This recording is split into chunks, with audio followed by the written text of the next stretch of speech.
Semana de análisis por resultados en los comicios de la ciudad de Buenos Aires.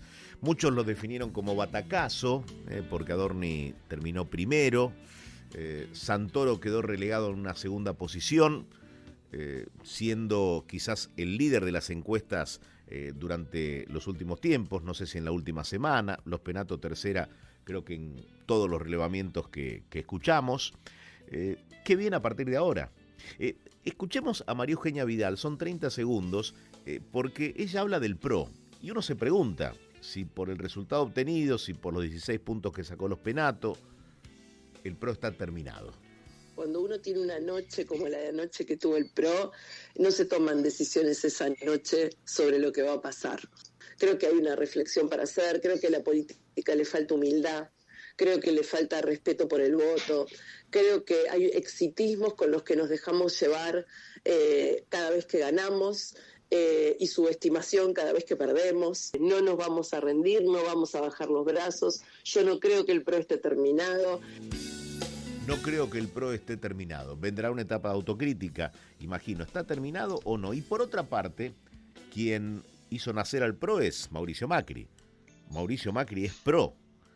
Ahora, el presidente fue muy duro con Mauricio Macri, que siempre le repite: nosotros te apoyamos en las difíciles, cuando el gobierno tambaleaba o necesitaba apoyo en el Congreso. Escucharon al presidente, dijo: Macri está grande. Usted dijo que Mauricio Macri es un llorón. Es un llorón. Bueno, es un llorón y que parece un chico de cristal. Digamos, acusa a mi entorno de cosas que... Por un video final de... A ver, yo entiendo que para algunas cosas ya está grande y no las entiende. En línea está Lucas Romero, es director de Sinopsis Consultores. Lucas, un gusto tenerte al aire. Buen día. Buen día, Eduardo. El gusto es mío. ¿Cómo andan ustedes? Bueno, a ver, mucho para hablar, ¿no?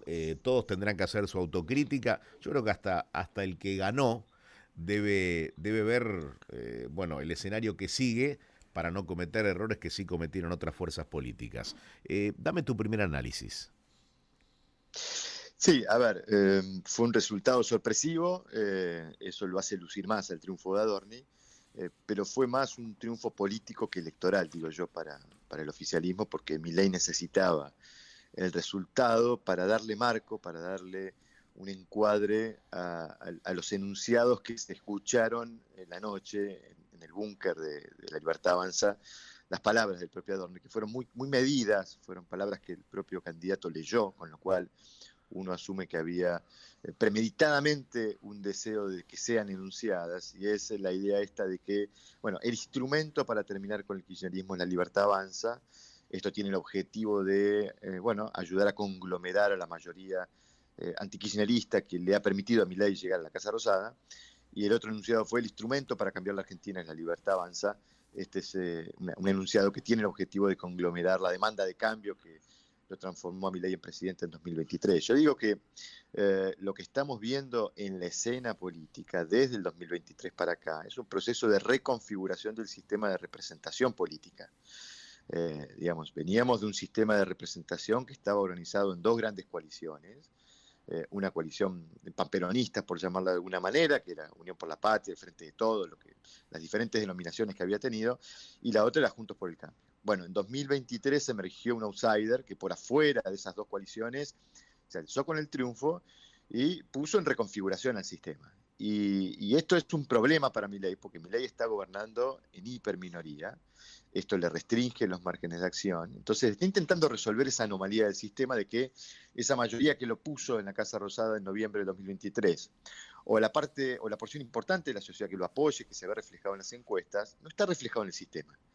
Ahora, para resolver este problema, que es la resolución de las condiciones de gobernabilidad para que Milei pueda garantizarse la acción de gobierno, bueno, Milei tenía diferentes opciones, ¿no? Podía optar por una vía coalicional, es decir, ir a buscar sectores afines con los cuales aliarse y conformar una coalición más amplia que le dé sustentabilidad política, no solo a lo que hace el gobierno, sino a lo que efectivamente pretende hacer hacia adelante. O la vía colisional, digo yo, que es, bueno, o se suman a esta propuesta que yo lidero o son casta. Y da la sensación que Milei ha optado por esta segunda, ¿no? Milei no quiere acuerdos políticos, quiere apoyos. el liderazgo de Milei no se comparte, la identidad de la Libertad Avanza no se negocia, el color violeta no se cambia. Esto es un proceso de construcción de una mayoría muy particular, ¿no? Es la construcción de una mayoría propia, pero desde la posición extrema que representa la Libertad Avanza, y para ello necesita centrifugar todo lo que hay en el centro. Entonces necesitaba jubilar a Macri, esa fue la intención de disputarle la elección en la ciudad de Buenos Aires, necesita postergar la jubilación de Cristina para que Cristina esté enfrente, y de esa manera el eslogan libertad o kirchnerismo funcione, y a partir de ahí centrifugar, es decir, decirle a todo lo que está en el medio, o están con Cristina o están conmigo. Es una estrategia, yo digo, riesgosa, porque probablemente, no sea fácil construir una mayoría centrifugando al centro, sobre todo cuando se tienen posiciones muy extremas. Bueno, veremos cómo le va, porque hasta aquí han habido 6 elecciones provinciales. Una de ellas fue para elegir convencionales constituyentes. En 5 de esas 6 elecciones no ganó ni el kirchnerismo, ni el peronismo, ni ganó la Libertad Avanza. Bueno, veremos cuánto se ve reflejado en el sistema después de octubre esta estrategia de construcción de una mayoría de Milei, si logra efectivamente buenos resultados y si eso le garantiza a Milei márgenes de acción para seguir implementando su programa económico, para seguir implementando sus ideas de cambio que quiere implementar en la Argentina.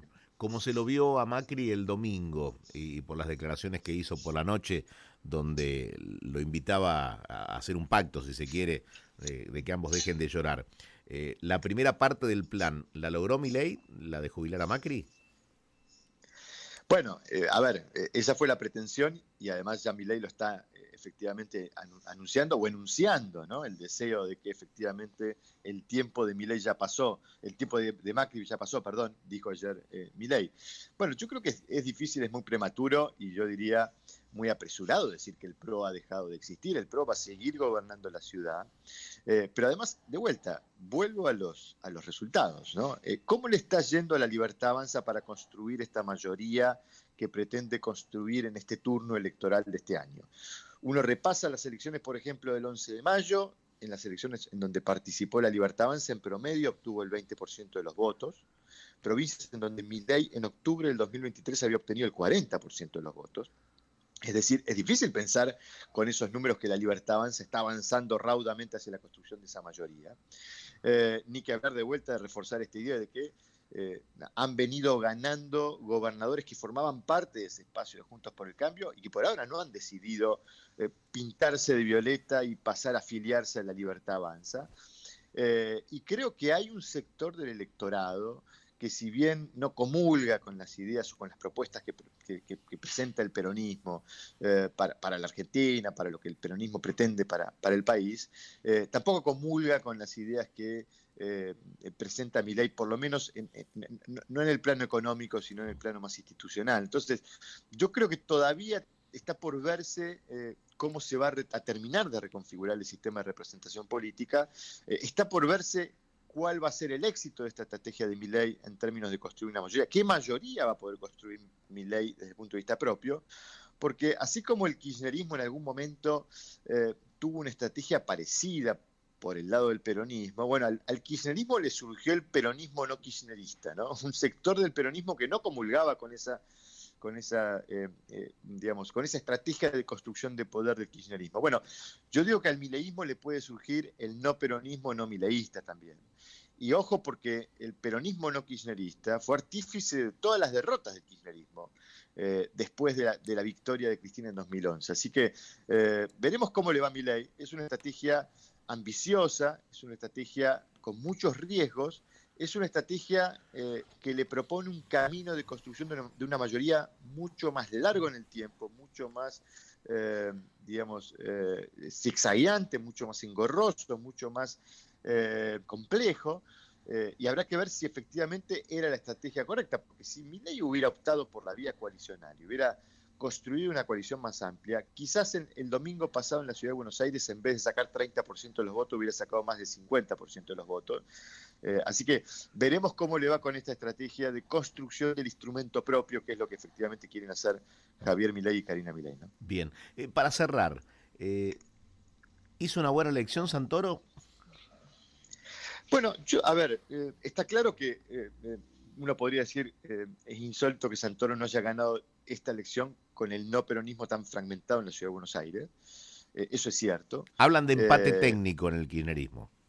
Sí, a ver, también es cierto que Santoro obtiene no solo los números que, digamos, todas las encuestas estimaban iba a obtener, parecía un número bastante consolidado, difícil de romper ese techo del 28-29% de los votos, y además es el caudal electoral histórico del peronismo en la ciudad. Es cierto que no le alcanzó para ganar, pero me parece que acá operaron otros factores que lo exceden a Santoro y que tiene que ver con que el voto estratégico se ha vuelto muy protagonista de los procesos electorales recientes, y acá hubo un candidato, Manuel Adorni, que a diferencia del PRO, creo que acá estuvo la explicación de por qué terminó sacándole la ventaja que le sacó al PRO en esa interna que tenían entre la Libertad Avanza y el PRO, un candidato que le presentó al público la oportunidad de ganarle la elección a Santoro, habiendo mucho electorado en la Ciudad de Buenos Aires que deseaba el no triunfo de Santoro. Es decir, creo que Adorni capitalizó muy bien el voto útil, el voto estratégico, y eso le permitió ese sprint final que le dio el triunfo por 3 puntos. No sería tan crítico del desempeño de Santoro. Me parece que Santoro en todo caso no vio venir lo que podía haber ocurrido, no tuvo defensa frente a ese movimiento de Adorni capturando voto útil, y terminó perdiendo una elección que parecía ganada, ¿no? Siempre uno compite contra las expectativas, y ahí creo que estuvo la principal derrota de Santoro. Él competía contra una expectativa de triunfo que finalmente no se dio. Ahí está la dificultad de presentar esto como un buen resultado. Lucas, gracias por tu tiempo, te mando un fuerte abrazo. No, por favor, Eduardo, un abrazo grande. Hasta la próxima. Lucas Romero, director de Sinopsis Consultores.